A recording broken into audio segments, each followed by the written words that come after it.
नमस्कार साथियों, जीबी यथार्थ एकेडमी के डिजिटल प्लेटफॉर्म पर आपका हार्दिक स्वागत है। आधुनिक भारत का इतिहास हिस्ट्री में अपना टॉपिक चल रहा है भारतीय राष्ट्रीय आंदोलन।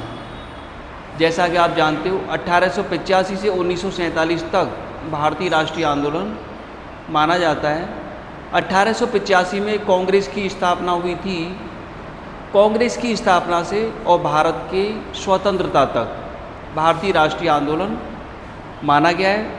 इसमें सबसे पहले टॉपिक अपन ने पढ़ा भारतीय राष्ट्रीय कांग्रेस की स्थापना 1885।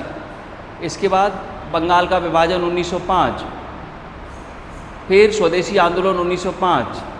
इसके आगे मुस्लिम लीग की स्थापना 1906। इसके बाद कांग्रेस का सूरत अधिवेशन 1907, जिसमें कांग्रेस का विभाजन हुआ था। नरम दल गरम दल अलग अलग हो गए थे। इसके बाद 1909 का भारत परिषद अधिनियम, या इसका दूसरा नाम है मार्ले मिंटो सुधार। आगे था दिल्ली दरबार 1911, जिसमें बंगाल का विभाजन रद्द कर दिया गया था। 1911 में ब्रिटिश सम्राट जॉर्ज पंचम और महारानी मेरी दोनों भारत की यात्रा पर आए थे और 1911 में भारत का गवर्नर जनरल था लॉर्ड हार्डिंग। आगे का टॉपिक था होम रूल आंदोलन। होम रूल आंदोलन की संस्थापक कौन थी? Annie Besant. एनी बेसेंट मूलतः आयरलैंड की रहने वाली थी, लेकिन थियोसॉफिकल सोसाइटी की सदस्य थी। और थियोसॉफिकल सोसाइटी का जो मुख्यालय बनाया गया था भारत में अडयार मद्रास में बनाया गया था। तो एनी बेसेंट थियोसॉफिकल सोसाइटी के उद्देश्य को पूरा करने के लिए वो भारत में 1893 में वो भारत में आई थी। उन्होंने भारत की जनता को स्वशासन दिलाने के उद्देश्य से होम रूल आंदोलन चलाया था। उन्होंने होम रूल लीग की जो योजना बनाई थी अपने अखबार कॉमनवील में बनाई थी। एनी बेसेंट के दो अखबार थे, कॉमनवील और न्यू इंडिया। दोनों अखबार अंग्रेजी भाषा में थे। कॉमनवील में उन्होंने होम रूल लीग की योजना बनाई थी, ड्राफ्टिंग तैयार की थी। ड्राफ्ट कहाँ पर तैयार किया गया था? प्रारूप कहाँ पर तैयार किया गया था? अडयार मद्रास में, क्योंकि उनकी होम रूल लीग का जो हेड ऑफिस था, मुख्यालय था, वो अडयार मद्रास में ही था। तो होम रूल आंदोलन की जो संस्थापक और जनक थी वो एनी बेसेंट थी। और एनी बेसेंट का साथ इस आंदोलन में किसने दिया था? बाल गंगाधर तिलक। साथियों, बाल गंगाधर तिलक महाराष्ट्र के निवासी थे। कांग्रेस में गरम दल के नेता थे। गरम दल के नेताओं में सबसे ज़्यादा उग्र नेता थे। तिलक ने एनी बेसेंट के साथ मिलकर होम रूल आंदोलन चलाया था भारत में। इनका उद्देश्य भी स्वशासन प्राप्त करना था। तिलक के भी दो अखबार थे, केसरी और मराठा। केसरी मराठी भाषा में था, मराठा अंग्रेजी भाषा में था। तो तिलक ने अपने दोनों अखबारों के माध्यम से इस आंदोलन का प्रचार प्रसार किया था। तिलक ने अपनी होम रूल लीग का जो हेड ऑफिस बनाया था, तिलक की होम रूल लीग का मुख्यालय बेलगांव। बेलगांव कहाँ पर है? पूना, महाराष्ट्र में है। तो बेलगांव पूना में बनाया था तिलक ने अपनी होम रूल लीग का मुख्यालय। इसी आंदोलन के समय, होम रूल आंदोलन के समय तिलक ने नारा दिया था, स्वराज मेरा जन्म सिद्ध अधिकार है, मैं इसे लेकर रहूँगा। तो ये जो होम रूल आंदोलन था, ये जो होम रूल लीग की थी, इस होम रूल लीग में तिलक की होम रूल लीग की केवल 6 शाखाएँ थी और एनी बेसेंट की होम रूल लीग की 200 शाखाएँ थी। तो एनी बेसेंट का आंदोलन बड़े क्षेत्र में चल रहा था। तिलक का आंदोलन केवल 4 क्षेत्रों में चल रहा था, कर्नाटक, मध्य प्रांत, बरार, महाराष्ट्र। साथियों, ध्यान रखना, क्वेश्चन बहुत अच्छा है। बम्बई को छोड़कर, बम्बई में एनी बेसेंट का आंदोलन काम कर रहा था। एनी बेसेंट के कार्यकर्ता कार्य कर रहे थे बम्बई में, तो महाराष्ट्र में तिलक का आंदोलन चल रहा था, लेकिन बम्बई में एनी बेसेंट का आंदोलन चल रहा था। तो आपको ध्यान रखना है, महाराष्ट्र, लेकिन बम्बई को छोड़कर तो तिलक के 4 क्षेत्र थे, तो तिलक का आंदोलन छोटे क्षेत्र में था। तो क्वेश्चन आता है, भाई होम रूल लीग की स्थापना हुई, लेकिन Akhil Bharatiya home rule league की स्थापना इन दोनों नेताओं में से किसने की थी?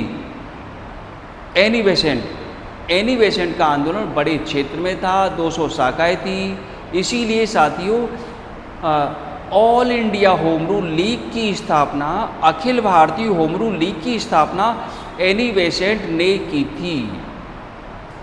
तो ये था होम रूल आंदोलन। इसके आगे में अपन ने पढ़ा था कांग्रेस का लखनऊ अधिवेशन 1916। इसके अध्यक्ष थे अंबिका चरण मजूमदार। अध्यक्ष कौन थे? अंबिका चरण मजूमदार। इस अधिवेशन में 2 बहुत महत्वपूर्ण बातें हैं। इस अधिवेशन में 2 समझौते हुए थे। कांग्रेस में समझौता, अर्थात कांग्रेस के नरम दल और गरम दल में समझौता हुआ था। ये नरम दल और गरम दल किस वर्ष अलग अलग हुए थे, किस वर्ष इनमें विभाजन हुआ था? 1907 में कांग्रेस का सूरत अधिवेशन हुआ था। इस अधिवेशन में कांग्रेस में विभाजन हो गया था, कांग्रेस के नरम दल गरम दल अलग अलग हो गए थे। लेकिन साथियों 1916 में लखनऊ अधिवेशन में नरम दल गरम दल दोनों में समझौता हो गया था। दोनों ने सोचा भाई एक होकर हमें ब्रिटिश सरकार की नीतियों का विरोध करना है, बहिष्कार करना है, तभी हम कुछ प्राप्त कर सकते हैं। लखनऊ अधिवेशन में दूसरा जो समझौता हुआ था वो था कांग्रेस और मुस्लिम लीग में समझौता। देखो, मुस्लिम लीग जिसकी स्थापना 1906 में हुई थी, 30 दिसंबर 1906 ढाका में मुस्लिम लीग की स्थापना हुई थी और इसके संस्थापक थे ढाका के नवाब सलीमुल्लाह। जिस समय मुस्लिम लीग की स्थापना हुई थी 1906 में, उस समय मुस्लिम लीग के उद्देश्य थे ब्रिटिश सरकार की नीतियों का समर्थन करना, कांग्रेस की नीतियों का विरोध करना, भारत की जनता में अंग्रेजों के प्रति निष्ठा, सद्भावना पैदा करना और भारत में मुसलमानों के राजनैतिक अधिकारों की सुरक्षा करना। देखो 1906 में तो मुस्लिम लीग का उद्देश्य कांग्रेस की नीतियों का विरोध करना, लेकिन 1916 में मुस्लिम लीग कांग्रेस के साथ शामिल हो गई। साथियों ध्यान रखना, 1914 से 1918 तक प्रथम विश्व युद्ध चला था। प्रथम विश्व युद्ध में ब्रिटेन, फ्रांस, रूस एक तरफ थे, दूसरी तरफ जर्मनी, इटली, ऑस्ट्रिया, हंगरी, तुर्की मुसलमानों का देश था, मुस्लिम देश था। तुर्की का जो सुल्तान था, तुर्की के सुल्तान को पूरे विश्व के मुस्लिम जनता क्या मानती थी? खलीफा मानती थी। खलीफा मतलब धर्म गुरु मानती थी, बहुत ज़्यादा सम्मान देती थी। अतः साथियों, जब भारत के मुस्लिम नेताओं ने देखा, अरे भाई अंग्रेजों ने, ब्रिटेन ने तो हमारे तुर्की के खिलाफ ही युद्ध की घोषणा कर दी, हो सकता है तुर्की को नुकसान हो जाए, और वास्तव में आगे चलकर तुर्की को नुकसान ही हुआ था। भाई तुर्की की हार हुई। आगे चलकर के प्रथम विश्व जैसे ही समाप्त हुआ, अंग्रेजों ने, ब्रिटिश सरकार ने तुर्की के खलीफा के अधिकार समाप्त कर दिए थे। तो प्रथम विश्व युद्ध को लेकर के मुस्लिम लीग कांग्रेस में शामिल हुई थी। 1916 में कांग्रेस से समझौता कर लिया। तो साथियों यहाँ पर 2 समझौते जो हुए, पहला समझौता कांग्रेस के नरम दल गरम दल में समझौता, ये किस किस नेता ने कराया था? एनी बेसेंट और बाल गंगाधर तिलक। दूसरा समझौता कौन सा है? कांग्रेस और मुस्लिम लीग में समझौता। ये समझौता किस किस ने कराया था? मोहम्मद अली जिन्ना और बाल गंगाधर तिलक। तो साथियों ध्यान रखना, बाल गंगाधर तिलक दोनों समझौतों में शामिल हैं। कांग्रेस के साथ आपको क्या ध्यान रखना है? एनी बेसेंट है। और मुस्लिम लीग कांग्रेस में जब समझौता हुआ है तब कौन है? मोहम्मद अली जिन्ना। ये वही मोहम्मद अली जिन्ना हैं जिन्होंने भारत का विभाजन कराया था, द्विराष्ट्र का सिद्धांत दिया था। टू नेशन थ्योरी, द्विराष्ट्र का सिद्धांत 1940 मोहम्मद अली जिन्ना ने दिया था और भारत का विभाजन कराया था। ये वही मोहम्मद अली जिन्ना है। तो साथियों आगे का टॉपिक है, आगे है महात्मा गांधी जी। गांधी जी का भारतीय राष्ट्रीय आंदोलन में योगदान। इसके बाद गांधी जी 1947 तक भारतीय राष्ट्रीय आंदोलन पर गांधी जी का वर्चस्व रहेगा। तो साथियों आगे का टॉपिक भारतीय राष्ट्रीय आंदोलन में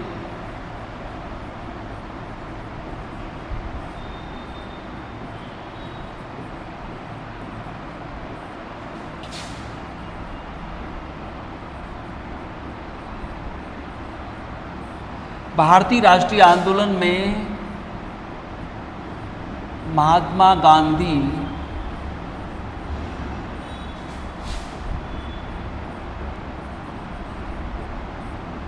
गांधी का योगदान।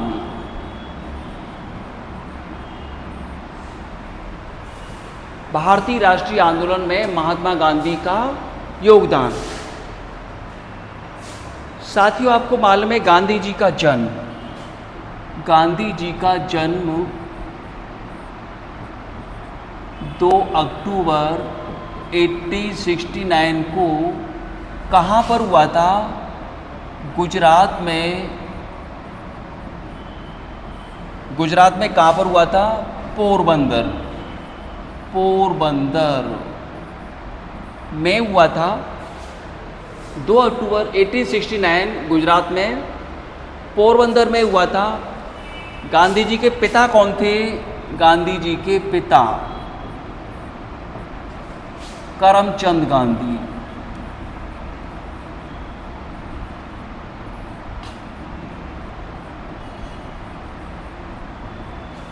गांधी जी के पिता हैं करमचंद गांधी।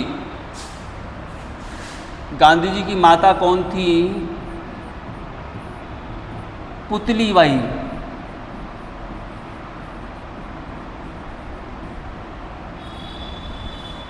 गांधी जी की माँ थी पुतलीबाई। देखो गांधी जी का विवाह 13 वर्ष की उम्र में हुआ था, अर्थात छोटी आयु में गांधी जी का विवाह हुआ था। तो गांधी जी का विवाह किससे हुआ था? कस्तूरबा गांधी या कस्तूरबा बाई। तो गांधी जी की पत्नी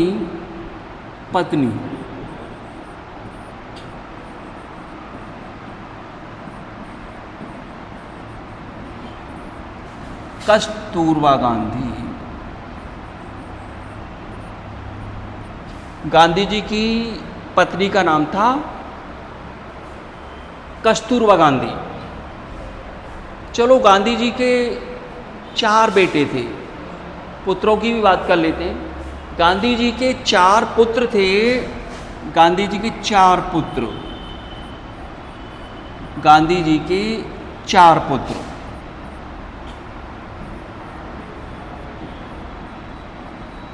हरिलाल, मणिलाल, रामदास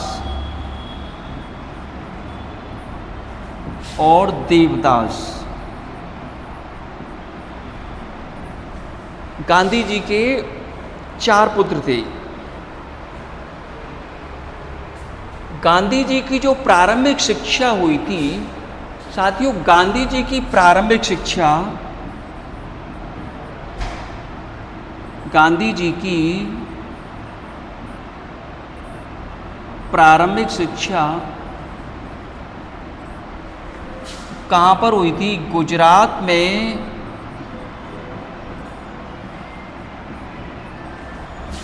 पोरबंदर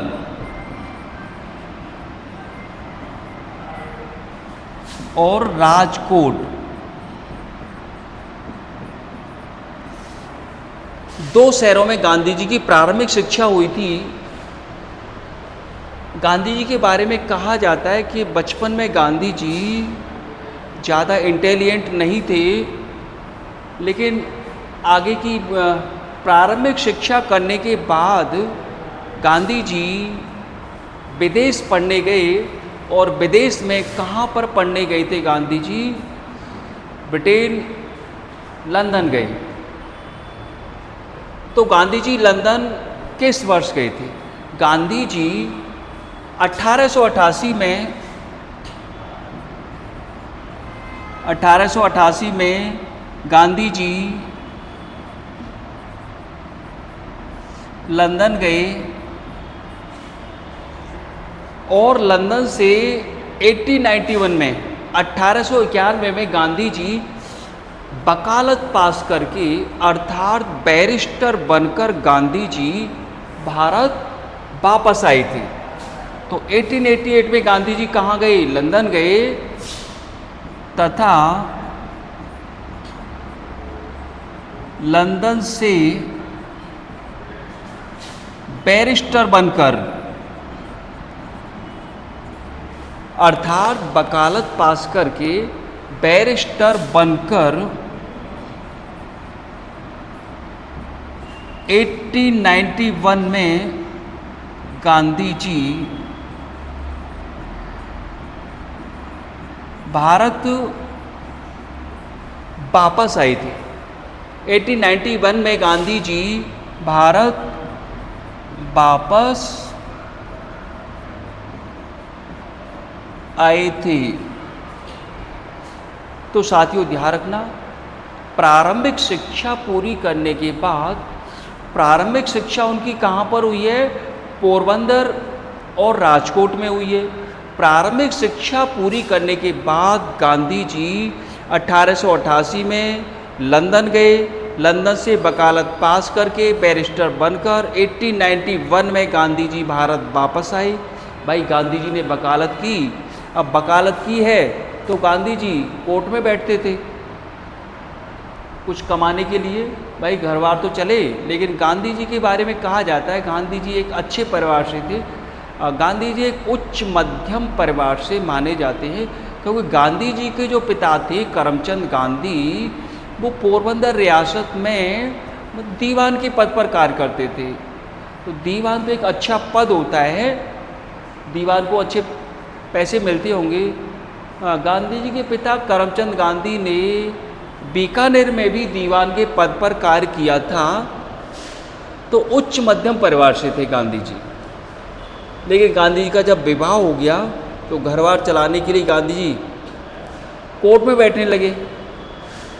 तो ऐसा कहा जाता है गांधी जी की जो वकालत थी, ज़्यादा लोग क्लाइंट नहीं आते थे गांधी जी के पास, ज़्यादा लोग नहीं आते थे, ज़्यादा केस नहीं आते थे। तो गांधी जी की वकालत का जो कार्य था वो इतना अच्छा नहीं चल रहा था। यहीं पर एक बात आती है साथियों, गुजरात का एक व्यापारी था दादा अब्दुल्ला। दादा अब्दुल्ला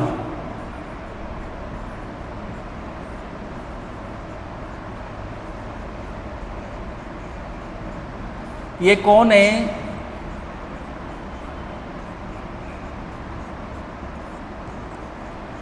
गुजरात का व्यापारी। गुजरात का व्यापारी था दादा अब्दुल्ला। इस दादा अब्दुल्ला के बारे में कहा जाता है कि इसके भाइयों में आपस में जमीन जायदाद को लेकर कुछ लड़ाई झगड़ा हो रहा था। तो इसका कोई व्यापार जैसे दक्षिण अफ्रीका में चलता था, वहाँ पर इसका दादा अब्दुल्ला का जो केस था वो दक्षिण अफ्रीका में चल रहा था। इसके भाइयों से जो विवाद का जो मैटर था वो दक्षिण अफ्रीका में चल रहा था। तो दक्षिण अफ्रीका में जो चल रहा था, क्योंकि गुजरात के रहने वाले थे, इनके जो केस वाले जो कागज़ थे वो गुजराती भाषा में थे। तो दादा अब्दुल्ला क्या चाहता था कि भाई हमें कोई ऐसा वकील मिल जाए जो गुजराती भाषा को वहाँ पर अंग्रेज़ी भाषा में ट्रांसलेट कर सके। तो दादा अब्दुल्ला ने गांधी जी से कहा, गांधी जी आप हमारा केस लड़ने के लिए दक्षिण अफ्रीका चले जाओ। तो गांधी जी ने दादा अब्दुल्ला की बात स्वीकार कर ली। और गांधी जी दादा अब्दुल्ला का केस की पैरवी करने के लिए दक्षिण अफ्रीका गए थे। तो गांधी जी दक्षिण अफ्रीका कब गए? 1893 1893 में गांधी जी साउथ अफ्रीका, ध्यान रखना, साउथ अफ्रीका, दक्षिण अफ्रीका, 1893 में गांधी जी दक्षिण अफ्रीका दादा अब्दुल्ला के केस की पैरवी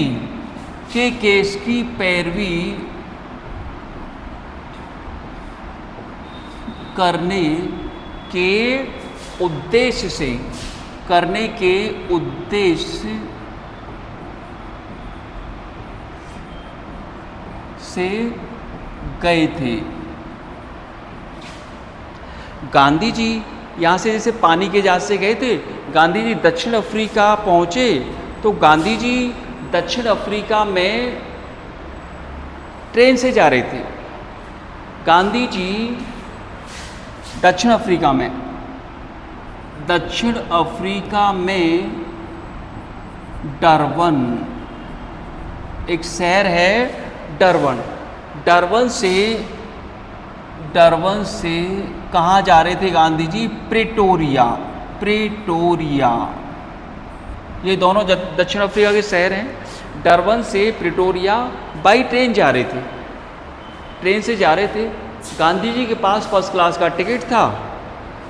एक अंग्रेज टीटी आया, गांधी जी को देखा, भाई ये तो काला व्यक्ति है, ये फर्स्ट क्लास के डिब्बे में कैसे बैठ सकता है? तो गांधी जी को ट्रेन से उतार दिया। गांधी जी को जिस स्टेशन पर ट्रेन से नीचे उतारा था उस स्टेशन का नाम था मैरिट्सबर्ग। तो गांधी जी दक्षिण अफ्रीका में जब डरबन से प्रेटोरिया बाई ट्रेन जा रहे थे, दक्षिण अफ्रीका में डरबन से प्रेटोरिया जाते समय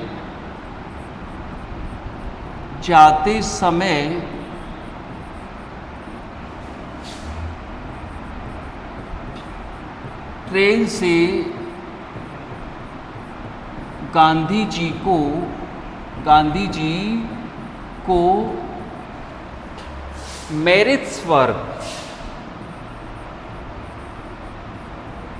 मैरिट्सबर्ग नामक स्टेशन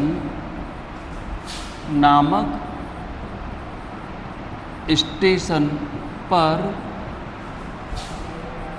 नीचे उतार दिया।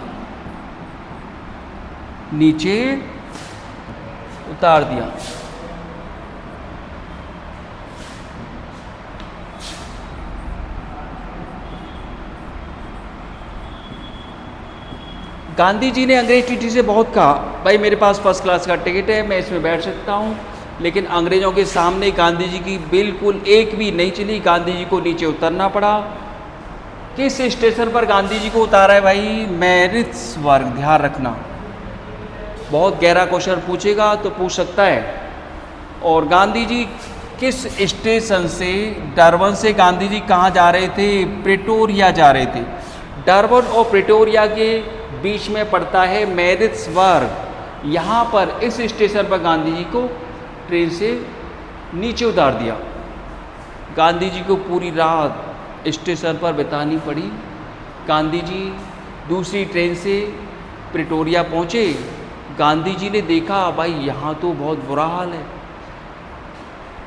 रंग भेद की नीति, नस्ल भेद की नीति। तो ब्रिटिश सरकार, मतलब अंग्रेज, दक्षिण अफ्रीका पर भी अंग्रेज़ों का शासन था। तो गांधी जी ने देखा कि ये जो अंग्रेज लोग हैं यहाँ की सामान्य जनता का कितना शोषण करते हैं, रंग भेद की नीति अपनाते हैं, नस्ल भेद की नीति अपनाते हैं, अरे काले गोरे का भेद करते हैं ये अंग्रेज यहाँ की जनता के साथ। साथियों, ऐसा कहा गया है कि भारत से बहुत सारे भारतीय लोग दक्षिण अफ्रीका में मजदूर के रूप में काम करने जाते थे। तो वहाँ पर जो काम करने जाते थे तो वहाँ की जो ब्रिटिश सरकार थी, अंग्रेज़ी सरकार थी, वहाँ की किसानों का, मज़दूरों का बहुत ज़्यादा शोषण करती थी। किसानों से ज़्यादा टैक्स लिया जाता था, मज़दूरों से ज़्यादा घंटे काम लिया जाता था, मज़दूरों को उचित वेतन नहीं दिया जाता था। रात को 9 बजे के बाद कोई भी अपने घर से नहीं निकल सकता था। जिसके पास घर नहीं है वो फुटपाथ पर नहीं सो सकता था। बहुत सारे प्रतिबंध थे। गांधी जी ने देखा भाई अंग्रेज़ यहाँ की जनता का कितना शोषण कर रहे हैं, रंग भेद की नीति अंग्रेज़ लोग यहाँ पर पूरी तरह अपना रहे हैं। तो गांधी जी के दिमाग में ये जो बात बैठी, जैसे खुद गांधी जी को ट्रेन से उतार दिया, तो गांधी जी ने यहीं से प्रण ले लिया, भाई मुझे इन लोगों की रक्षा करनी है, मुझे इन लोगों की सहायता करनी है। तो गांधी जी प्रिटोरिया पहुँचे और गांधी जी ने 1894 में गांधी जी ने अपनी एक पार्टी की स्थापना की, अपनी एक संस्था की स्थापना की। इस संस्था का नाम क्या था साथियों? 1894 में गांधी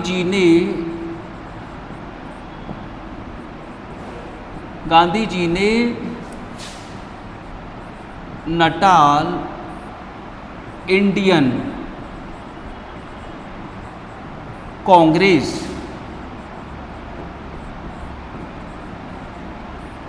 नामक संस्था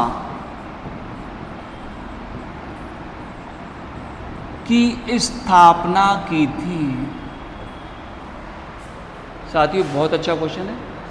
1894 में गांधी जी ने नटाल इंडियन कांग्रेस, अपनी एक संस्था की स्थापना की, अपनी एक पार्टी की स्थापना की, नटाल इंडियन कांग्रेस। कांग्रेस ये शब्द है कांग्रेस। अच्छा, कांग्रेस शब्द किस देश से लिया गया है? अमेरिका से लिया गया है। अमेरिका की संसद को कहा जाता है कांग्रेस, और कांग्रेस का अर्थ होता है जनता का संगठन। तो 1894 में नटाल इंडियन कांग्रेस की स्थापना की। गांधी जी इसी पार्टी में यहाँ के लोगों को शामिल करते थे। भाई हमें ब्रिटिश सरकार की नीतियों का विरोध करना है, अंग्रेज़ों की नीतियों का विरोध करना है। गांधी जी अब्दुल्ला के केस को भी लड़े थे और वहाँ की जनता के पक्ष में, हित में आंदोलन भी चला रहे थे। तो गांधी जी ने दक्षिण अफ्रीका में अपना एक आश्रम बनाया था, अपना एक आश्रम बनाया था। ये आश्रम कब बनाया गांधी जी ने?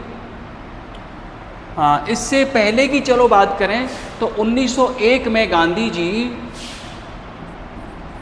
1901 में गांधी जी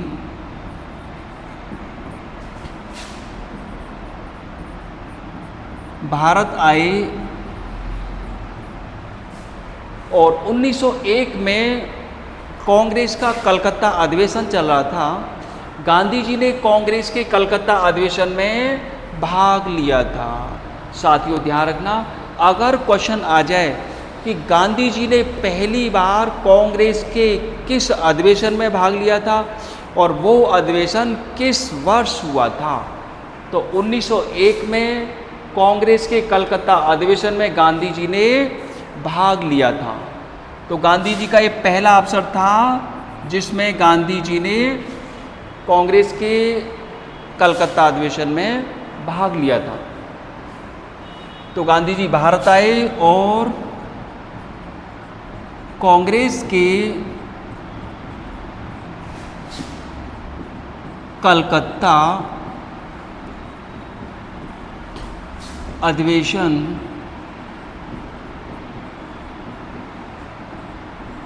में भाग लिया।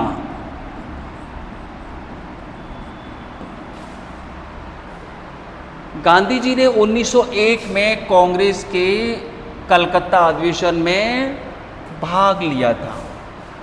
फिर पुनः गांधी जी दक्षिण अफ्रीका चले गए। क्योंकि दक्षिण अफ्रीका में गांधी जी का आंदोलन चल रहा था।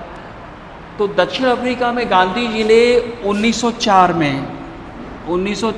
में गांधी जी ने दक्षिण अफ्रीका में अपना एक आश्रम बनाया था और इस आश्रम का नाम था फिनिक्स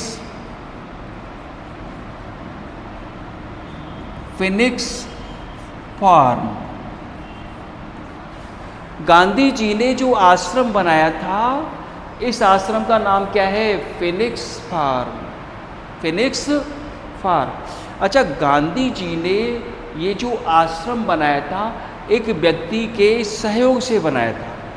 गांधी जी ने ये आश्रम एक व्यक्ति के सहयोग से बनाया था और उस व्यक्ति का नाम था सेठ रुस्तम जी। गांधी जी ने यह आश्रम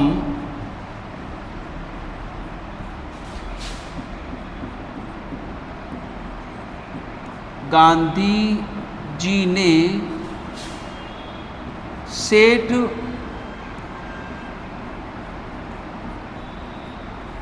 रुस्तम जी के सहयोग से, सेठ रुस्तम जी के सहयोग से बनाया था।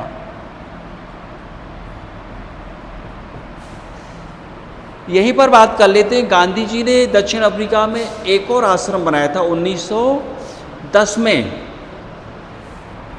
1910 में टॉलस्टॉय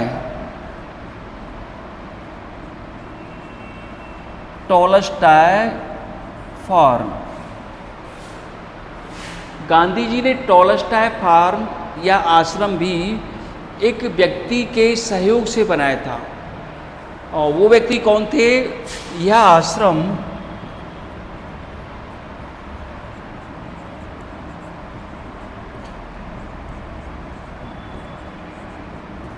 गांधी जी ने कोलनबाग,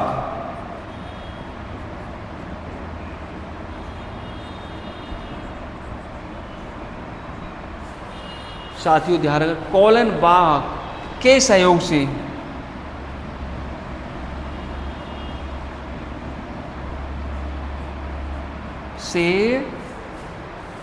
बनाया था।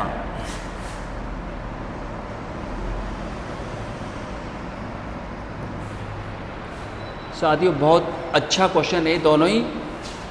1904 में गांधी जी ने कौन सा आश्रम बनाया है? Phoenix farm. और ये फिनिक्स फार्म किसके सहयोग से बनाया है? सेठ रुस्तम जी के सहयोग से बनाया है। गांधी जी का दक्षिण अफ्रीका में दूसरा आश्रम कौन सा था? 1910 में स्थापित किया Tolstoy farm. Tolstoy farm Gandhi ji ने किसके सहयोग से बनाया है? कोलनबाग। गांधी जी के एक जर्मन मित्र थे, जर्मनी के रहने वाले थे, गांधी जी के मित्र थे कोलनबाग। इनके सहयोग से गांधी जी ने 1910 में टॉलस्टॉय फार्म, टॉलस्टॉय आश्रम की स्थापना की थी। तो गांधी जी ने दक्षिण अफ्रीका में दो आश्रम बनाए। देखो साथियों, 1904 में फिनिक्स आश्रम, 1910 में टॉलस्टॉय आश्रम। दोनों के सहयोगी अलग अलग हैं और ये दोनों आश्रम दक्षिण अफ्रीका में थे। तो गांधी जी के जब आंदोलन दक्षिण अफ्रीका में चल रहे थे तो क्वेश्चन साथियों आ जाता है कि गांधी जी ने अपने जीवन में पहली बार जो सत्याग्रह चलाया था वो किस वर्ष चलाया था और कहाँ पर चलाया था? साथियों दक्षिण अफ्रीका में ही चलाया था। और किस वर्ष चलाया था? 1906 में गांधी जी ने अपने जीवन का प्रथम सत्याग्रह, प्रथम आंदोलन चलाया था। साथियों ध्यान रखना, गांधी जी के प्रत्येक आंदोलन को सत्याग्रह कहा जाता है। गांधी जी के प्रत्येक आंदोलन को सत्याग्रह क्यों कहा जाता है? क्योंकि गांधी जी सत्य और अहिंसा के पक्के पक्षधर थे, सत्य और अहिंसा। गांधी जी के किसी आंदोलन में हिंसा को कोई स्थान नहीं था। गांधी जी के आंदोलन में हिंसा नहीं हो सकती थी। आपको मालूम है गांधी जी ने 1920 से 1922 तक भारत में असहयोग आंदोलन चलाया था, और आपको मालूम होना चाहिए चोरी चोरा कांड हो गया था, 22 पुलिसकर्मी मारे गए थे। इस कारण से गांधी जी ने असहयोग आंदोलन वापस ले लिया था, समाप्त कर दिया था। तो गांधी जी सत्य और अहिंसा के पक्षधर थे। गांधी जी के आंदोलन सत्य और अहिंसा, सविनय अवज्ञा पर आधारित होते थे। इसीलिए गांधी जी के प्रत्येक आंदोलन को सत्याग्रह कहा जाता है, सत्य के प्रति आग्रह। भाई हमें तो न्याय पाना है, उचित न्याय पाना है। अहिंसात्मक तरीके से हमें उचित न्याय पाना है। ब्रिटिश सरकार से उचित न्याय की बात करते, अहिंसक आंदोलन चला करके। तो गांधी जी ने 1906 में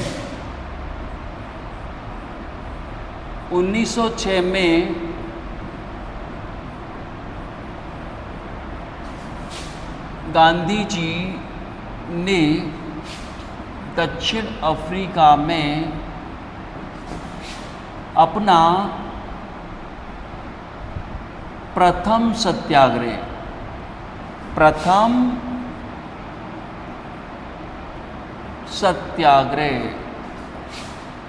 चलाया था।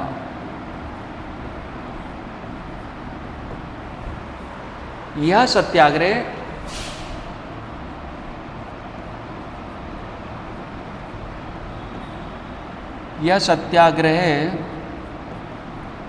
ब्रिटिश सरकार की नीतियों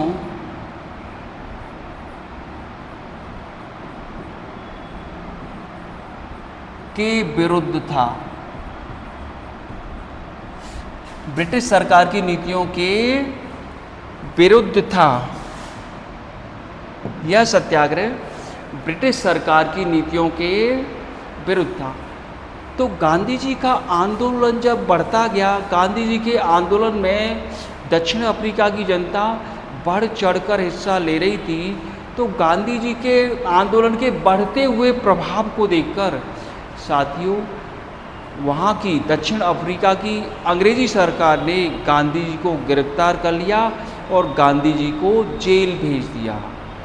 तो गांधी जी को पहली बार जेल किस वर्ष भेजा था? दक्षिण अफ्रीका में भेजा था। किस वर्ष भेजा था? 1908 में। 1908 में गांधी जी अपने जीवन में पहली बार जेल गए थे। कहाँ पर जेल गए थे? दक्षिण अफ्रीका में गांधी जी अपने जीवन में पहली बार जेल गए थे। तो गांधी जी के आंदोलन के बढ़ते हुए प्रभाव को देखकर गांधी जी को जेल भेज दिया गया। साथियों आगे हैं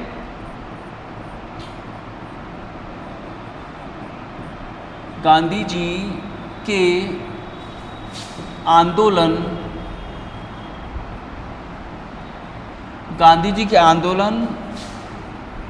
के बढ़ते हुए प्रभाव को देखकर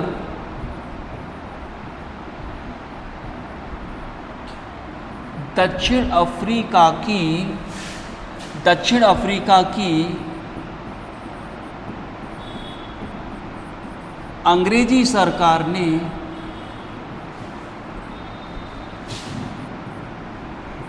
गांधी जी को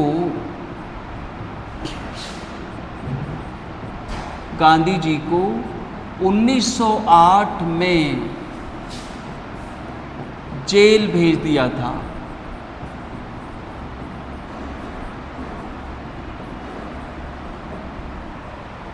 तो दक्षिण अफ्रीका की अंग्रेजी सरकार ने गांधी जी को 1908 में, ध्यान रखना साथियों बहुत अच्छा क्वेश्चन है, गांधी जी अपने जीवन में पहली बार जेल किस वर्ष गए थे? 1908 में गए थे।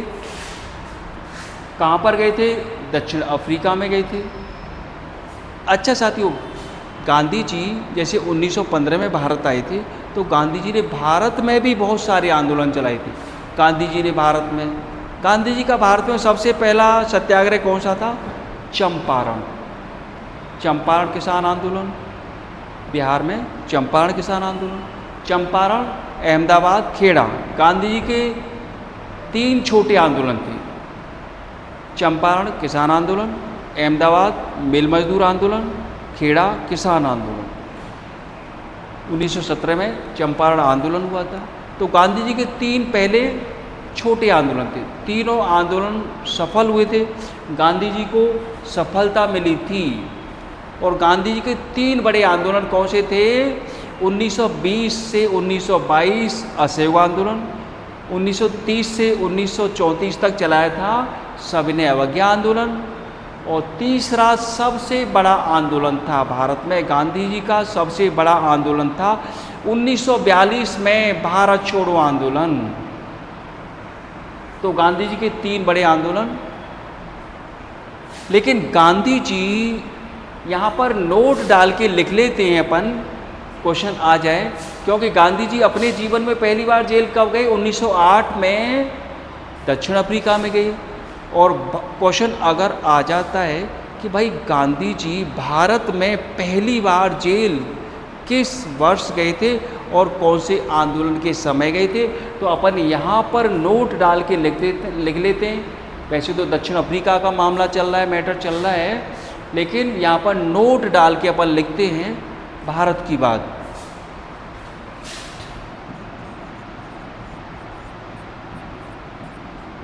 गांधी जी असहयोग आंदोलन के समय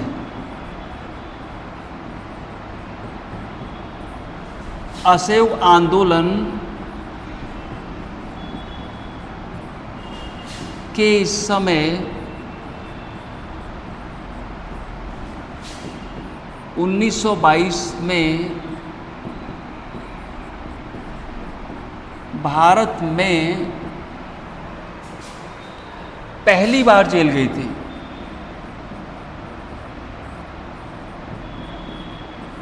पहली बार जेल गई थी। तो अपन ये नोट डाल के आपको ध्यान रखना है कि गांधी जी भारत में किस वर्ष जेल गए? 1922। 5 फरवरी 1922 को असहयोग आंदोलन के समय चोरी चोरा कांड हुआ था। गोरखपुर में एक पुलिस चौकी थी, चोरी चोरा, इसमें आंदोलनकारियों ने आग लगा दी, उसमें 22 पुलिसकर्मी मारे गए। साथियों, इन 22 पुलिसकर्मियों की हत्या का दोषी ब्रिटिश सरकार ने, अंग्रेजों ने गांधी जी को माना था। इस आधार पर गांधी जी को 1922 में जेल भेज दिया था। तो पहली बार भारत में असहयोग आंदोलन के समय गांधी जी जेल गई थी। तो 1900 दक्षिण अफ्रीका की बात कर रहे हैं। 1908 में गांधी जेल गए, जेल से बाहर आए, गांधी जी ने पुनः आंदोलन प्रारंभ कर दिए थे। अंततः दक्षिण अफ्रीका की ब्रिटिश सरकार को झुकना पड़ा। वहाँ की जनता के साथ न्याय किया कि भाई जनता को अधिकार मिलने चाहिए। तो दक्षिण अफ्रीका में ये सब आंदोलन करने के बाद गांधी जी भारत किस वर्ष वापस आई थी? साथियों, 9 जनवरी 1915। 9 जनवरी 1915 को गांधी जी दक्षिण अफ्रीका से भारत वापस आए थे।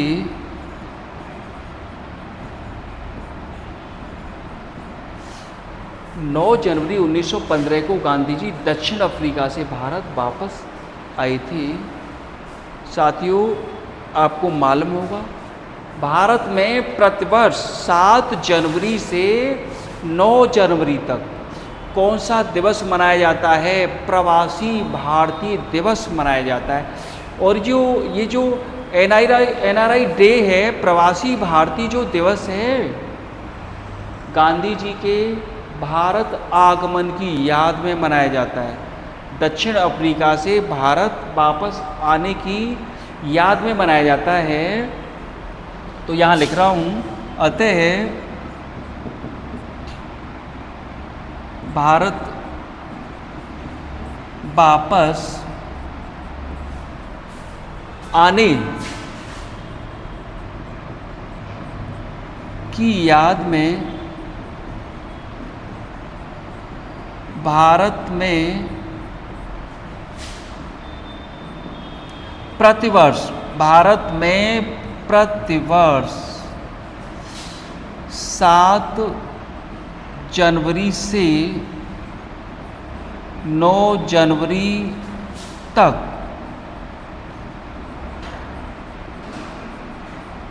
प्रवासी भारतीय दिवस मनाया जाता है। प्रवासी भारतीय दिवस मनाया जाता है। तो गांधी जी दक्षिण अफ्रीका से भारत वापस कब आए थे? 9 जनवरी 1915 को।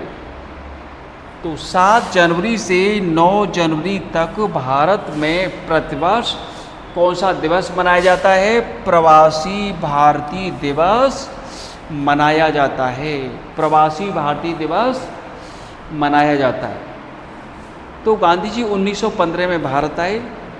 गांधी जी ने भारत में आकर भारत में कौन कौन से आंदोलन चल रहे हैं, गांधी ने पूरे भारत की स्थिति को देखा कि भारत के कांग्रेस के नेता कौन कौन से आंदोलन चला रहे हैं। उस समय 1916 में होम रूल आंदोलन चल रहा था। तो गांधी जी ने होम रूल आंदोलन में ज़्यादा दिलचस्पी नहीं ली थी देखा जाए तो। हाँ, गांधी जी भारत में जगह जगह घूम रहे थे। तो गांधी जी भारत में गोपाल कृष्ण गोखले के विचारों से बहुत ज़्यादा प्रभावित हुए थे। गांधी जी गोपाल कृष्ण गोखले के विचारों से बहुत ज़्यादा प्रभावित हुए थे। अतः गांधी जी ने गोपाल कृष्ण गोखले को अपना राजनैतिक गुरु बनाया था। गांधी जी ने, तो गांधी जी के राजनैतिक गुरु गांधी जी ने गोपाल कृष्ण गोखले के विचारों से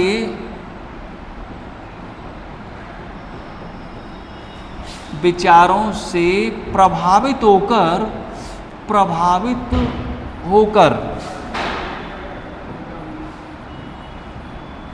होकर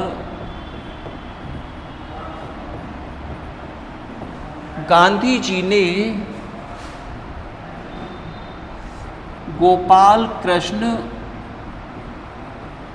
गोखले को अपना राजनैतिक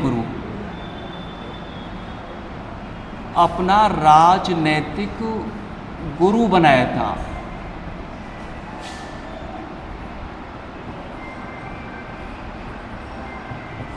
साथियों, बहुत अच्छा क्वेश्चन है। गांधी जी के राजनीतिक गुरु कौन थे? गोपाल कृष्ण गोखले। गांधी जी सबसे अधिक किस नेता के विचारों से प्रभावित थे? गोपाल कृष्ण गोखले के विचारों से सबसे ज़्यादा प्रभावित थे। इसके बाद गांधी जी ने भारत में अपना पहला आश्रम बनाया। गांधी जी ने भारत में अहमदाबाद में अपना पहला आश्रम बनाया था। गांधी जी ने अहमदाबाद में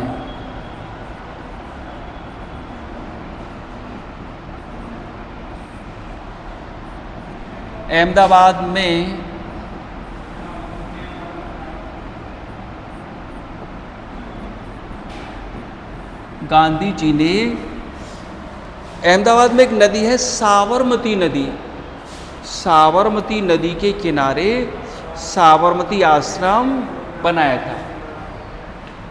तो अहमदाबाद में गांधी जी ने साबरमती नदी के किनारे, साबरमती नदी के किनारे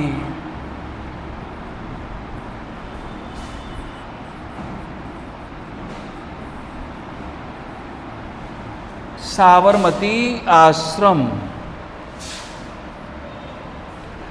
तो गांधी जी ने अहमदाबाद में कौन सा आश्रम बनाया है?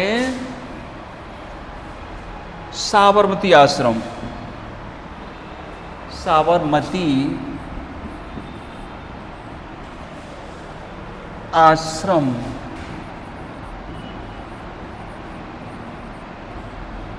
बनाया था। अच्छा, साबरमती जो आश्रम है, इस आश्रम का पूर्व नाम क्या था? इससे पहले नाम इसका क्या था? साबरमती आश्रम नाम तो बाद में पड़ा है, इसका पहले नाम था सत्याग्रह आश्रम। तो साथियों ध्यान रखना, साबरमती आश्रम का नाम पूर्व में क्या था? सत्याग्रह आश्रम। इस आश्रम का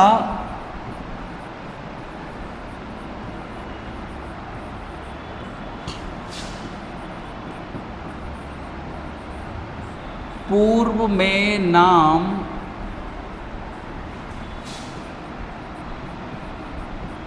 सत्याग्रह आश्रम था।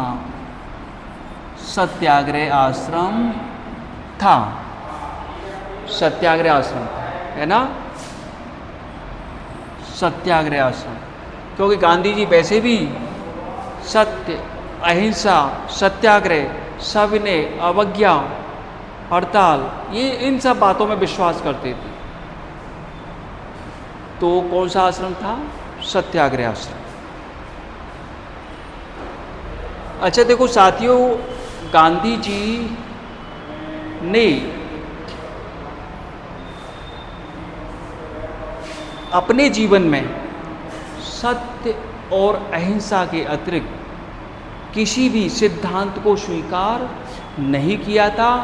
सत्य और अहिंसा के आधार पर गांधी जी ने अपने भारत में सभी आंदोलन चलाए थे और सत्य और अहिंसा के सामने ब्रिटिश सरकार को झुकना पड़ा था।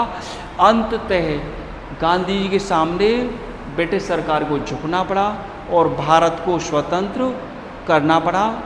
तो साथियों, ये था गांधी जी का जीवन परिचय और दक्षिण अफ्रीका में गांधी जी ने जो आंदोलन चलाए थे।